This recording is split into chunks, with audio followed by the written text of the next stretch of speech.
Um, Yes, Julie Ellis. I'm currently a research associate in the School of Education here at University of Sheffield, and I am a sociologist by background, so it's kind of health and illness have been my thing.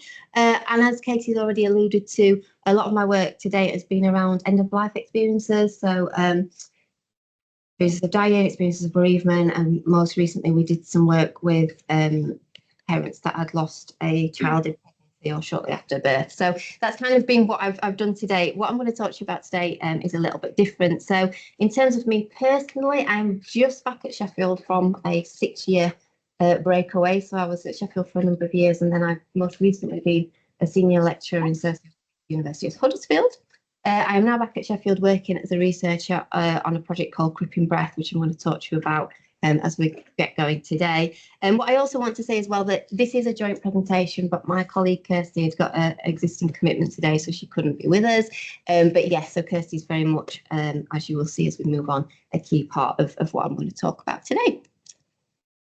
So it's essentially going to be a tale of two co-produced projects, if you like. So the first project, Living Life to the Fullest, was a project that Kirsty worked on and is now ended. So that finished in 2021. And essentially that project is going to speak more to, I think, the themes that you guys are generally interested in these meetings. So that was a project that explored the lives, hopes, desires and contributions of disabled children and young people who were living with either life-threatening or life-threatening or life-limiting impairments.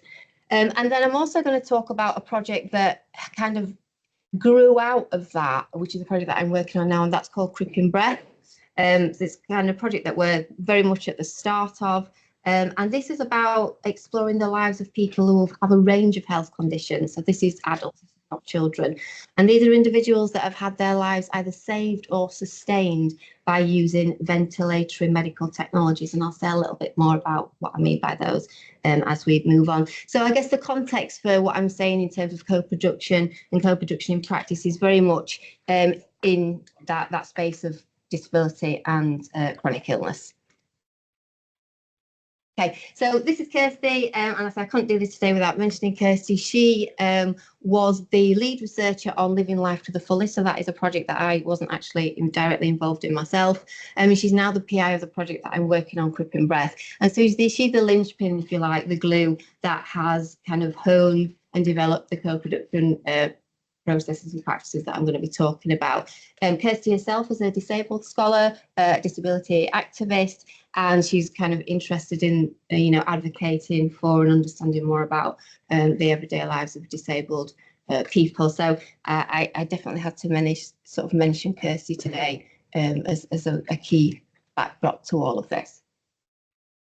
Okay, so a little bit more in depth about Living Life to the Fullest and the first co-produced project. So this was an arts-informed project that, as I say, explored the desires, the contributions, the positivity of living as a child or a young person with a life-limiting or life-threatening impairment. And it also included thinking about their families as well.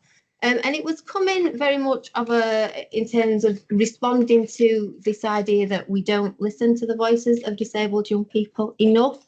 And when disability is present in research contexts, it's often can be around issues to do with safeguarding, access, gatekeeping, and positioned as something that takes extra time, resources and planning on the part of academic researchers.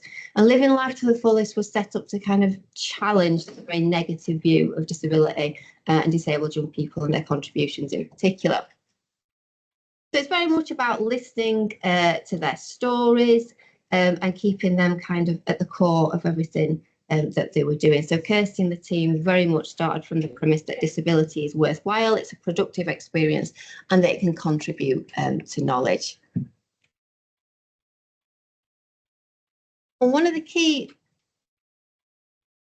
things about this project in terms of co-production then was that it started from the idea that you cannot do high quality research about young disabled people's lives without involving them in the process. So to make sure that that lived experience was at the heart of everything that Living Life to the Fullest did, they set up something they called the Co-Researcher Collective. And you can see the young women that were involved as co-collective participants throughout the project.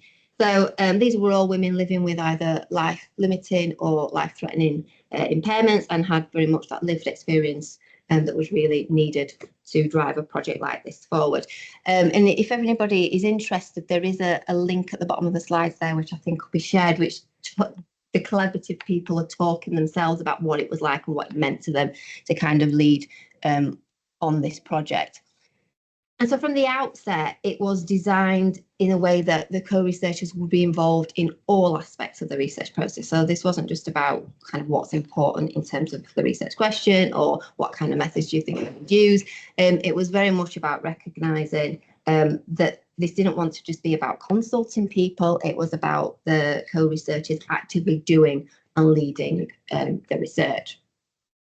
But for them to be able to do this meaningfully, very early on in the project, it was clear that kind of practical adjustments to the more traditional ways that we think about managing research projects were necessary. So very early on in setting up the collective, it became clear that hybrid forms of working, using technologies, online ways of connecting would be absolutely essential for these young women to be able to lead and drive the project. So it was about kind of fitting the management of the project around their lives, but also about what their bodies needed in terms of rest, recuperation, and what worked for them. So those were kind of the key principles, were that they would be involved in all aspects of the process, and that the project would challenge traditional ways of maybe doing and managing research, being led by these young women. And that idea of sort of bending the research practices and the traditional ways of doing things informed the way that co-researchers were very much involved in recruiting participants for the project as well. So the collective were part of the management steering team. They drove a lot of the direction of the research, but they were also responsible, as I say, for key processes. So recruitment was part of that. So an example of how their influence was really important. Originally, when the research team wrote the bid for the ESRC, they had planned that they would recruit additional members, so get a collective of disabled young women or people together to be the collective. They would go to special educational colleges and schools, set up, face-to-face meetings, drop-ins for people to come and to try and generate interest around the role and around the project. And once that got up and running, it became quite clear quite quickly that that wasn't going to work.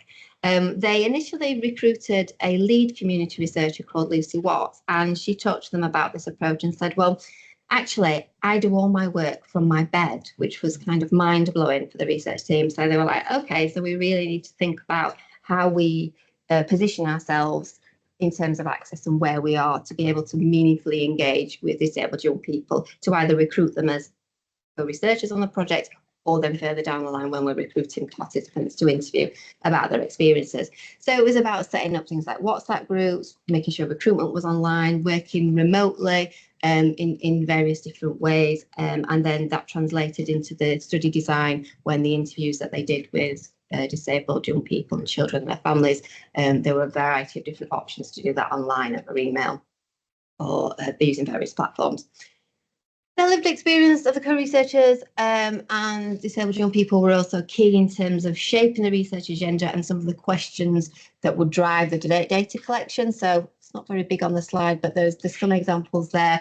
The project sort of set out from the offset to say, okay, so who should we be asking these questions of? What kind of questions should we be asking? What aspects of your life are often unnoticed or not explored?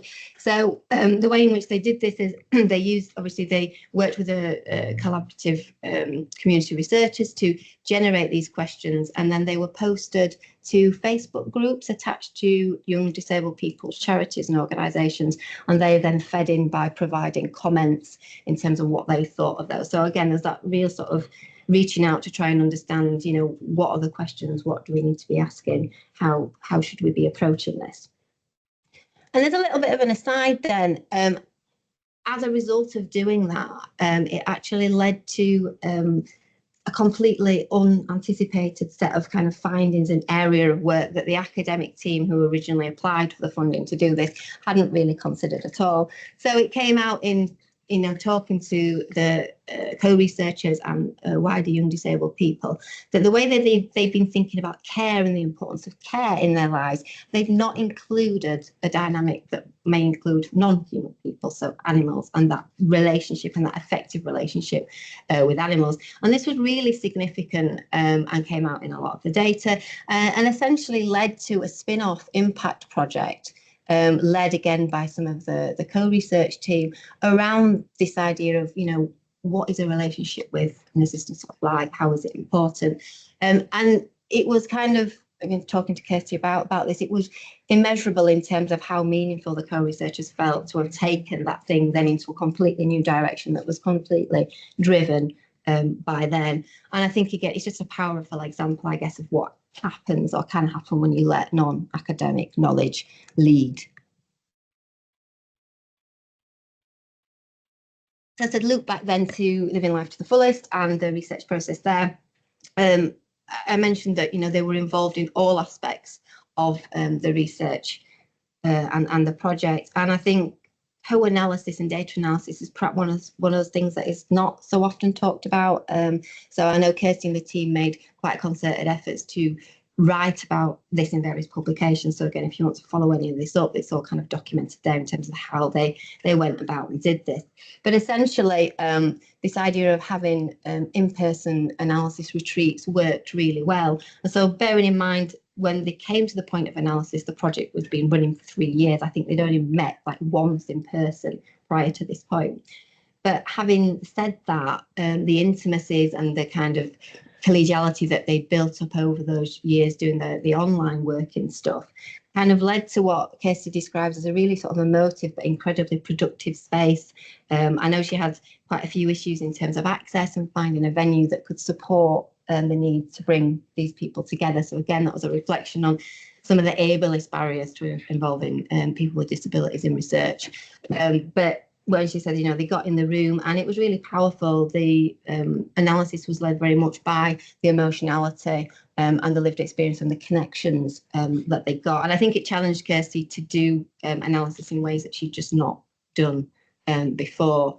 And yeah, it was, I think she talks about sort of making sure that the days were paced in a particular way. So they were purposefully slow. They built in time for rest, recuperation, and to connect sort of socially. And yeah, just hearing her talk about analysis in that way is really quite powerful. And then that formed the basis, I guess, for what they felt were really sort of collaborative ways of building theory. So, was part of the analysis, and they're writing that up. So, this led to a much more, I think, collaborative basis on which to start disseminating information about the study. And you can see it culminated in a book that was co-written by the co-researchers and the academics, and a number of publications that were all co-authored and written in partnership. So I'm aware that is quite a whistle-stop tour because I want to talk to you about Cripping breath as well. But if anybody's interested in following up about the research, but about co-production in particular, they did produce this nice set of resources which is available online, which you can kind of follow up and dig into if that's something that you think would be useful. I just want to move on now in the sort of the last 10 minutes that I've got to talk about the project that brought me back to Sheffield, which is Cripping breath. To give it its full title, A New Cultural Politics of Respiration. And again, I'll explain that a little more in a couple of minutes. So we're quite a big team. With Kirsty as the PI, Kate and Barry co-Is. Rod is our clinical PI, so he's a respiratory consultant. And we've got artists Jamie and Louise. Sally was actually a co-researcher on Living Life to the Fullest, who played an integral role in writing the bid and scoping up for this project. Sally sadly died a few months ago before this project was ongoing. She was going to be working as one of the co-researchers on this. So Sally's legacy is throughout this work, and we'll continue to talk about her and honour her contributions. We've got Suzanne, Jen, myself and Grace. We're all RAs on the different streams of the project. And then we've got our community researcher cooperative. So that's 10 individuals with lived experience of using ventilation, who again are the big part of what we're we're trying to do. So a year 2 of a 5-year Wellcome Trust funded project, again, purposefully designed by Kirsty to be slow, so we can work in ways that prioritise good ethics of care, rest, creating intimacies within the team. So just to kind of look back to what I said earlier, just elaborate a little bit more. So Cripping Beth is about centering the lives of people who have had those lives sustained or saved by ventilatory technologies which they use at home. So we're not thinking about ICU kind of ventilation. This is things like BiPAP, CPAP machines, which I knew nothing about before I joined the project. Essentially machines that usually deliver oxygen into the lungs via a mask, and depending on what kind of machine it is, that pressure can also push oxygen out as well. So it's pressure doing things to put oxygen in and out. And so the medical people in the room are probably thinking, you know this, but you know, just in case. So we are very much interested in what it means to live on ventilatory technologies and what are some of the relationships and the effective intimacies that people might have with those machines. So we're interested in things like, do they name them? Where do they keep them? Do they make them look prettier? You know, all those things about how they might domesticate and live with these machines and what they might mean to them. So in terms of who we're likely to be and wanting to speak to, could be a number of people with different kinds of conditions that they're living with. So neuromuscular conditions such as muscular dystrophy or MND, respiratory conditions like COPD, or people that experience breathing troubles during the night because maybe it's things to do with overweight, and they need a bit of support in that respect. So it's through this lens of diversity of experience that we want to try and understand what it means to live on and with ventilation. And the broader picture of this, because a lot of us on the team are sociologists and we're interested in that social cultural aspect of what's going on. So it's thinking about the broader stuff around breath, and particularly things like inequalities in breathing and respiratory health that might be caused by things like air pollution, inadequate housing conditions, energy poverty. So we're going to be looking at that broader context as well to try and layer and understand how that intersects with people's lived experiences. I'm not going to assume anything about what people know about the term cripping, so that's in the title, and a few people look a bit puzzled. Again, it's something I wasn't massively familiar with before I joined the project. So just as a quick note of explanation, crip is a term rooted in disability activism, so it's been essentially reclaimed from the derogatory use of the term cripple to refer to disabled people. So if we are to crip something, we are to apply a disability justice lens to that thing.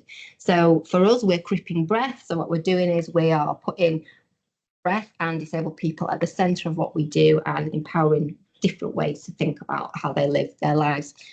As a part of what we're doing is we're doing, I guess, what Living Life to the Fullest was trying to do, and where this thing started was thinking about disability and chronic illness as driving research and about, you know, productive experiences that we can learn from and is a desirable part of the world.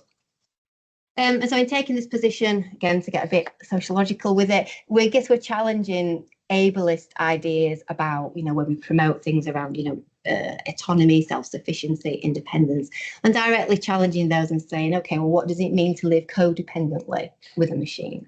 And how can we generate different stories about codependence that are not negative because it's not independence, if you like. So how is co-production happening in Cripping Beth? It's a big project and I've got about 5-6 minutes, so I'm not going to be able to go into loads of detail, but again, it's just to give you a flavour of what we're trying to do and how we're approaching things. So our first stream or work package, if you like, is a narrative package, and in here we're focusing, as you would imagine from the label, on people's stories of living with ventilation. And so our community researchers, our 10 co-colleagues that have just been kind of started in the project in January, they're going to be leading and driving this work. So this is the main area of the project where co-production is kind of the engine room, if you like, of that. But of course, then that ripples out and those principles are going into the other streams as well. But this is where our co-researchers sit in terms of a lot of the work that they're doing. So they're going to be designing, leading this and doing the narrative interviews as well. Oops, sorry, I'm jumping slightly ahead of myself. Yeah, so we have our community researchers. We also have Suzanne Glover, who herself is a ventilation user, and she is our lead community researcher, and she's working with Jen Kettle, an RA, kind of like my equivalent, I guess, in this stream. And they've been having weekly meetings with our community colleagues, talking about a variety of things like how they want to work together, setting up those kind of terms of reference, issues around accessibility and well-being, how they're going to think about PICS, co-designing ethics, co-designing the data collection, thinking about, co-design of analysis and all those things. So a series of kind of connection points where they're going to meet really regularly, and the community researchers are leading that agenda and how that's going to shape up. They're also an integral part of our whole team meeting. So there's like 20 of us when we all get together. So that's a lot of people on the old Google Meet screen. And we've recently started we're going to co-lead a reading group again across the whole group. So some of that is going to be about deliberately looking at non-academic texts, or not even text, podcasts or whatever. And we're going to, we work with our community colleagues to think about what that looks like. Yes, and yes, they're also co-writing our project blog as well. So that's the main hub of our co-production stuff. This is a work package that I'm leading on. So this is the ethnographic package, and it has a clinical focus. So it's going to involve thinking about how we track the social lives of the technology, I guess. So it's looking at what's happening in clinics, and then what happens when that tech goes home with people. So I'm going to be loitering around, I think, in clinical settings, observing, what it's like for people when they're having appointments relating to their ventilations, interviewing patients and clinicians as well. And then the more kind of ethnographic part of this is we're hoping to be able to invite around 15 people to join us for 6 months-ish as participants. And the idea being is that we're going to try and sort of recruit people who are starting out on their ventilation journey. So that initiation point about transitioning to thinking about, okay, I've got to potentially use this tech for the rest of my life. What does that mean? How am I going to, all that sort of stuff. So joining them at that point and then following them through repeat interviews, online ones or in person, visiting their homes, asking them to do video audio diaries, and also scrapbooking as well. So getting them to use multimedia stuff to think about reflecting what that experience is like.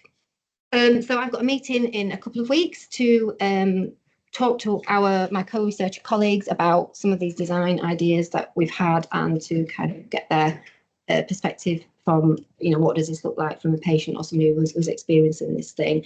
And I'm building in different ways to work in focused ways with our community researchers on this work package. And just a quick example of the way that they have already influenced our thinking. We had a whole team meeting, and one of the community researchers shared their experience of using long-term ventilation, but also having a period of acute emergency ventilation. And she was sort of saying, we need to think about the diversity of people's experiences, their routes into using the technology, which is something we've been talking about in the kind of more academic sub-team within here. And that was really validating for me, because I was like, yes, that's what we've been thinking, and that's meaningful there. But what she also helped me to think about was shifting the study design to focus on that point of initiation. So that wasn't there originally. It was kind of through that dialogue. And so already I'm kind of feeling how, the power of that lived experience and voice. And just to wrap up quickly, so our arts-informed approaches, so we've got an arts-based work package, and this is going to be led by our artists in residence, Jamie and Louise, and our RA, Grace, who works on this work package. And essentially they're just about to start recruiting artists who are ventilation users, and they're going to be co-producing different artworks to reflect their experiences. One of the things that's in the pipeline in terms of an output is, and it's blew my mind when I learned about it, was they're going to do a reinterpretation of Romeo and Juliet. So it's going to be a theatre piece from the perspective of disability and ventilation use. I have no idea how they're going to get there, but that, it's that kind of creative dialogue that's happening in the arts informed. And then the final work packages are archival stuff, and that is being led by Kirsty and Louise. And so they're going to be using some of the Wellcome's archival collections, and they're specifically trying to think about how we might rewrite medicalised histories of ventilation use. And again, here, Kirsty's lived experience as a ventilation user is driving some of the thinking and theorising that's going on in this work package. If art's your thing and you're interested, they've already set up something that they've called the Museum of Breathing. This is on Instagram. And again, people can follow some of the historical stuff around this and some of the work that they're trying to do to push at those narratives. Okay, I'm going to wrap up now. So just a few key points that are emanating from both projects, I think, that are kind of foundational in terms of how we're thinking about co-production in Cripping breath, co-production, sorry. And so this is this idea that disability and chronic illness are positioned as productive, creative and disruptive, and that is really important to think outside of that deficit box and to think about what new narratives, new ways of thinking about this, what that might look like. So that's kind of the heart, and that's, links very much to this idea that the lived experience of all the wonderful colleagues that I'm working with who have that expertise and that knowledge, that's at the heart of what we're doing. And this belief that experimental, innovative, and sometimes this feels uncomfortable, like I'm trying to navigate NHS ethics at the moment alongside a co-produced process, alongside ethnographic work, which are, as approaches, uncertain inherently, and that's what's good about them. So it's about kind of, I guess, trusting that will lead to change in how research happens, and that's okay. But I've got these wonderful people around me to support with that uncertainty, and that's really helpful. So for us then, co-production research is a political endeavour, yeah, so that cripping is there in the title. It comes back to that a disability justice lens and the stuff we're trying to do around thinking differently. It's about meaningful involvement of people with lived experience, which I'm sure you guys are all familiar with anyway, but that for us is about involving them in all aspects of the research. So it's about co-leading across the project, and fundamentally a belief that as a process, the research is more impactful for those involved. So it's about, what are the co-researchers getting out of this in terms of where they want to be and what they're interested in. It's not just about delivering the research, and that the outputs we produce will be more impactful as a result of that process. Oh, thank you.